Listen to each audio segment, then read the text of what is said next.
DMRकडून एक नोटीस आलेली आहे. तर सर्वांनी ही नोटीस तर बघितलीच असेल, पण त्याच्या रिलेटेड काही क्वेश्चन होते. ते बघा, आजचीच नोटीस आहे 3 जानेवारी 2024ची. वैद्यकीय शिक्षण आयुष म्हणजे आपली DMRची. ठीक आहे, ही DMRची एक नोटीस त्यांनी टाकलेली आहे. कशाच्या रिगार्डिंग आहे बघा, की वैद्यकीय शिक्षण व औषधद्रव्य विभागाच्या अधिपत्याखालील शासकीय वैद्यकीय दंत आयुर्वेदिक होमिओपॅथिक महाविद्यालय तसेच मानसिक तांत्रिक तांत्रिक परिचर्या संवर्गातील रिक्त पदासाठी सरळ सेवेने स्पर्धा TCS, ठीक आहे, ह्या कंपनीनं घेतली होती आपली DMRची एक्झाम. ठीक आहे, कंपनीमार्फत कधी 12 जून ते 20 जून, तर या दरम्यान ती एक्झाम झाली होती, जिल्ह्यात विविध ठिकाणी घेण्यात आलेली होती. तर त्याच्या रिलेटेड काय सांगितलं नाही की तांत्रिक अतांत्रिक म्हणजे सर्व आले त्याच्यामध्ये, टेक्निकल नॉन टेक्निकल व परिचर्या संवर्गातील मागासवर्गीय उमेदवारांनी उत्पन्न व प्रगत गटात मोडत नसल्याचे प्रमाणपत्र. ठीक आहे, म्हणजे नॉन क्रिमिनल रिलेटेड, तर नॉन क्रिमिनल रिलेटेडचं हे जे त्याच्या रिलेटेड आहे हे नोटीस नसल्याचे प्रमाणपत्र हे शासन पत्र दिनांक याच्यामध्ये त्यांनी हे नंबर दिला आहे 29 डिसेंबर 2023 रोजीच्या पत्रातील निर्देशानुसार. म्हणजे 29 डिसेंबरला DMRची हे झाली मीटिंग झाली होती, त्याच्यानुसार. ठीक आहे, पत्रातील निर्देशानुसार ज्या उमेदवारांनी, तर याच्यावर निर्णय त्यांनी काय घेतला की ज्या उमेदवारांनी दिनांक 25/5/2023 अथवा कागदपत्र पडताळणी वेळी सक्षम प्राधिकारी यांनी दिलेले वैध उत्पन्न प्रगत गटात मोडत नसल्याचे म्हणजे NCL प्रमाणपत्र सादर केले आहे, अशा उमेदवारांना पात्र ठरवण्यात आले आहे. म्हणजे तुमचं चालू वर्षातलं म्हणजे ते 25पर्यंतचं असू द्या, किंवा बघा ह्याच्या पुढे त्यांनी काय लिहिले अथवा. ठीक आहे, म्हणजे ते पण चालेल. काय चालेल? कागदपत्र पडताळणी वेळी, ठीक आहे, सक्षम प्राधिकारी यांनी दिलेले वैध प्रमाणपत्र. म्हणजे तुम्ही डॉक्युमेंट व्हेरिफिकेशनच्या DVच्या दिवसापर्यंत दिलेलं कोणतंही तुमचं नॉन क्रिमिनल, मग ते चालू वर्षातलं असू द्या काही. ठीक आहे, म्हणजे असं जे आपण आधी म्हणतो की 25च्या आधीचं जे पाहिजे होतं डॉक्युमेंट, त्याच्यासाठी त्यांनी रिजेक्ट केलेले कॅन्डिडेट ह्याच्या आधी आपण जे बघितलं. पण आता ते काय म्हणत आहेत, ते 25पर्यंतचं असू म्हणजे ते तर व्हॅलिड राहणारच. जे आपण पहिलाचा जो पॉईंट होता आपला आजपर्यंत, की त्याच्या आधीचे व्हॅलिड असतात, त्याच्यानंतर ते व्हॅलिड नसतात, तर तो पॉईंट तर आहेच. जे व्हॅलिड आहेत 25पर्यंत ते तर आहेतच. अथवा त्याच्यामध्ये ॲड काय केलं की कागदपत्र पडताळणीवेळी प्राधिकाऱ्याने दिलेले, म्हणजे तुम्ही डॉक्युमेंट व्हेरिफिकेशनपर्यंत म्हणजे 25/5च्या नंतर ते DVपर्यंत डॉक्युमेंट व्हेरिफिकेशनपर्यंत कधीही जरी काढलेलं असेल तरी ते चालेल. तर असं ह्याचं मिनिंग आहे. याच्यामध्ये क्लिअरली त्यांनी सांगितले सादर केले आहे अशा उमेदवारांना पात्र ठरविण्यात आले आहे. का? कारण जी आपली एलिजिबल नॉट एलिजिबल लिस्ट आली होती त्याच्यामध्ये नॉन क्रिमिनलच्या पॉईंटवरून भरपूर कॅन्डिडेटला रिजेक्ट करण्यात आलं होतं. तर आता त्यांनी काय निर्णय घेतला की त्यांना इलिजिबल करण्यात येत आहे. ठीक आहे, पात्र ठरविण्यात आले आहे, याची उमेदवारांनी नोंद घ्यावी. आता हे सर्व, आता हे बरोबर की योग्य, मी हा मुद्दा नाही आहे याच्यामध्ये. मी हे नाही सांगणार की बरोबर आहे की चुकीचं आहे, कारण हे बघा दोन्ही बाजू आहेत. गोंधळ तर ह्यांच्याकडून झालेला आहे, पण आता ते कुठल्याही बाजूने असेल तरी एकाचं कुणाचं तर नुकसान होणार आहे.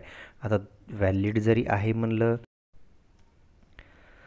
आता हे सर्व जे झालं ते कुठल्या GRमुळे झाले तर ते पण दाखवतो त्याच्यानंतर. बघा मी आता डायरेक्ट तुम्हाला GRचं हे दाखवतो. GR वगैरे मी याच्या आधी पूर्ण डिटेलमध्ये दाखवलेलं, ते बघितलं असेल तुम्ही. 9 मार्चचा जो GR होता त्याच्यामध्ये हा पॉईंट ॲड केला होता. ठीक आहे, मी डायरेक्ट ते दाखवतो. तुम्ही GR मी याच्या आधी पण दाखवलेले आहेत व्हिडिओमध्ये, तो वाटलं तर बघून घ्या, त्याच्यामध्ये सांगितलं आहे. त्यातला लास्टवाला पॉईंट बघा जो होता कोणत्या GRचा, आपला हा ह्याचा 29 आपलं 9 मार्चचा. तर याच्यामध्ये 17 फेब्रुवारीचा पण GR होता आधी. ठीक आहे, 17 फेब्रुवारीचा जे होता त्याच्यानंतर 9 मार्चला हे शुद्धीपत्र काढलं होतं त्यांनी नॉन क्रिमिनल गृहीत धरण्याबाबत, नॉन क्रिमिनल प्रमाणपत्र गृहीत धरण्याबाबत. तर याच्यामुळे हे सर्व झालेलं आहे. तर याच्यामध्ये हा बघा थर्ड पॉईंट जो होता की पदाकरिता अर्ज करण्याची, दाखल करण्याची अंतिम तारीख किंवा त्या पदाकरिता निश्चित करण्यात आलेली क्रुशियल डेट. ठीक आहे, याच्यामध्ये हा जो लास्टवाला तो त्यांनी पॉईंट ॲड केला की ज्या वित्तीय वर्षात येते त्या वित्तीय वर्षातील उमेदवाराचे नॉन क्रिमिनल प्रमाणपत्र गृहीत धरण्यात यावे. फक्त ह्या एका पॉईंटमुळं हे झालेलं आहे की ज्या वित्तीय वर्षात येते, म्हणजे चालू इकॉनॉमिकल इयरमधलं, तर ते गृहीत धरावं असं या GRमध्ये होता उल्लेख. तर त्याच्यामुळं त्या गोष्टीवरून त्यांनी समजा जे कोणी उमेदवार असतील त्यांनी ते ऑब्जेक्शन टाकलेलं. ते आता ह्या नोटीसनं DMRनं सांगितले की ठीक आहे, त्या ऑब्जेक्शन किंवा त्यांनी ॲक्सेप्ट केलं त्यांनी की आता नॉन क्रिमिनल हे DVपर्यंतचं. ठीक आहे, नॉन क्रिमिनल हे डी व्हीपर्यंत त्या तारखेपर्यंत कधीही चालेल, असं नाही की 25च्या आधीचंच पाहिजे.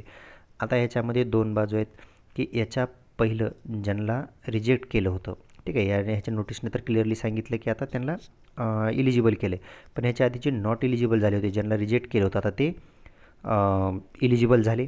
ठीक आहे, ते कॅन्डिडेट आता डेफिनेटली इलिजिबल झाले नॉन क्रिमिनलचे. आता याच्यामध्ये जे दुसरे कॅन्डिडेट जे ऑलरेडी इलिजिबल होते, ठीक आहे, ऑलरेडी जे इलिजिबल होते त्यांचं काय म्हणणं आहे की आता समजा हे रिजेक्टेड कॅन्डिडेट जे आहेत, तर एक कॅन्डिडेट जर रिजेक्ट झाले असते तर या जागा व्हॅकंट राहिल्या असत्या आणि या जागा यांना भेटल्या असत्या. ठीक आहे, आता ते पण प्रयत्न करतायत किंवा नाही, आजपर्यंत जसं चालत आलं आहे की एक्झाम डेटच्या आधीपर्यंतचं नॉन क्रिमिनल पाहिजे, नंतरचं व्हॅलिड नसतं, तसं ॲक्सेप्ट करा. ठीक आहे, दोन्ही गोष्टी आहेत. आहे बघा, नुकसान कुणाचं तरी एकाचं होणार आहे. ठीक आहे, एक बाजू आहे की ज्यांच्याकडे नॉन क्रिमिनल 25च्या नंतरचं आता या नोटीसप्रमाणे जे नॉट इलिजिबल होते ते आता इलिजिबल झाले. ठीक आहे, एक ही बाजू आहे आणि दुसरे कोणते की ज्यांच्याकडे ऑलरेडी इलिजिबल होतं, ठीक आहे, ते वाले. आता याच्यामध्ये दोन गोष्टी आहेत की आता ते काय म्हणणार की समजा आमच्याकडे असा जर निर्णय असता तर काही काही कॅन्डिडेटनी नॉन क्रिमिनल नाही आहे म्हणून त्यांनी ओपनमध्ये फॉर्म टाकला. ठीक आहे, त्यांना जर असंच करायचं होतं तर त्यांनी आधी सांगितलं असतं तर आम्ही फॉर्म कास्टमध्ये टाकला असता, आमचे लागण्याचे चान्सेस वाढले असते. ठीक आहे, तर त्यांचं पण बरोबर आहे आणि ह्या निर्णयाप्रमाणे ज्याने नॉट इलिजिबल केलं तर आता त्यांना इलिजिबल केलं, त्यांचं पण म्हणणं बरोबर आहे. ठीक आहे, आता हे सर्व गोंधळ झालेला आहे शासनाच्या या जी आरमुळं, हा जो जी आर मी आता तुम्हाला दाखवला त्याच्यामुळं. तर हे बघा, याच्यामध्ये डिबेटवाला पार्ट आहे किंवा कोणाचं बरोबर. ठीक आहे, ऑब्वियसली दोन्ही म्हणणार की आमचं बरोबर.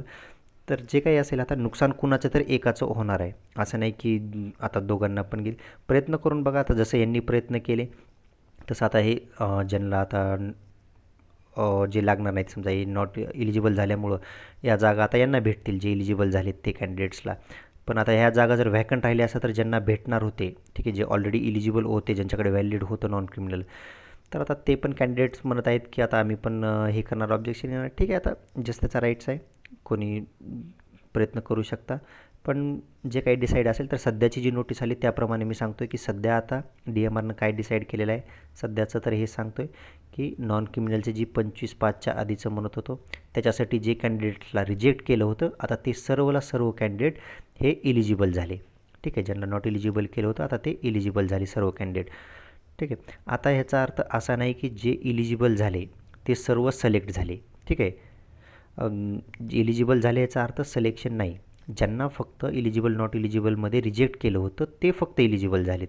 ठीक आहे, सिलेक्शन हे ऑब्वियसली मेरिटप्रमाणेच होईल. ठीक आहे, ही गोष्ट लक्षात राहू द्या की सिलेक्शन हे मेरिटप्रमाणेच होईल, फक्त ते इलिजिबल राहतील आता जे नॉट इलिजिबल केले होते कॅन्डिडेट ते. ठीक आहे, तर या नोटीसचा मिनिंग हा आहे. तर ठीक आहे, याच्या रिलेटेड खूप सारे जे डाऊट्स होते, काही येत होते की सर 25च्या आधीचं का 25च्या नंतरचं, याचा काही मिनिंग समजत नव्हता काही जणांनी किंवा नेमकं याचा मिनिंग काय. तर याचा मिनिंग हा आहे की 25पर्यंतचं पण चालेल आणि अथवा ठीक आहे कागदपत्र पडताळणीच्या वेळी म्हणजे डी व्हीपर्यंतचं पण. ठीक आहे, 25/5पर्यंतचं पण आणि डी व्हीपर्यंतचं पण हे दोन्ही चालतील, म्हणजे ऑल पूर्ण ह्या इकॉनॉमिकल इयरमधलं व्हॅलिड कोणतंही तुमचं नॉन क्रिमिनल सर्टिफिकेट चालेल, असा याचा क्लिअरली मिनिंग होतो. ठीक आहे, तर असा याचा मिनिंग आहे. तर याच्या व्यतिरिक्त आणखीन काही तुम्हाला असतील डाऊट्स तर कमेंट सेक्शनमध्ये विचारा, कारण हे थोडी ऑफिशियल लँग्वेज लवकर समजत नाही, तर खूप सारे कॅन्डिडेट्सला डाऊट्स होते की सर याचा मिनिंग काय, नेमकं 25च्या आधीचं का नंतरचं, या डी व्हीचा मिनिंग काय, म्हणजे नेमकं कोणतं सर्टिफिकेट व्हॅलिड पकडायचं. तर आता मी जसं सांगितलं तसं असा मिनिंग आहे याचा, मी आता सांगितल्याप्रमाणे. ठीक आहे, आता योग्य की अयोग्य तो जास्त त्याचा पॉईंट ऑफ व्ह्यू आहे. ठीक आहे, जसं यांनी प्रयत्न केला, आता जे दुसरे कॅन्डिडेट आहेत ते पण प्रयत्न करणारच ऑब्वियसली. ठीक आहे, पण शेवटी निर्णय गव्हर्नमेंटचा आणि डिपार्टमेंटचा राहील. शासन काय निर्णय घेईल, डी एम आर काय निर्णय घेईल त्याच्यावर डिपेंड आहे. तर आता लवकरच ऑर्डर चालू होतील आणि पडायला पण चालू झाल्या ऑर्डर, काही कॅन्डिडेट्सच्या आल्या पण ऑर्डर, पण जास्त नाही, थोड्याच कॅन्डिडेट्सच्या आलेल्या आहेत. तर आता उद्यापासून राहिलेल्या ऑर्डर्स वगैरे चालू होतील प्रोसिजर. ठीक आहे, तर जे काय अपडेट असेल ते मी पुढे ग्रुपवर टाकेन.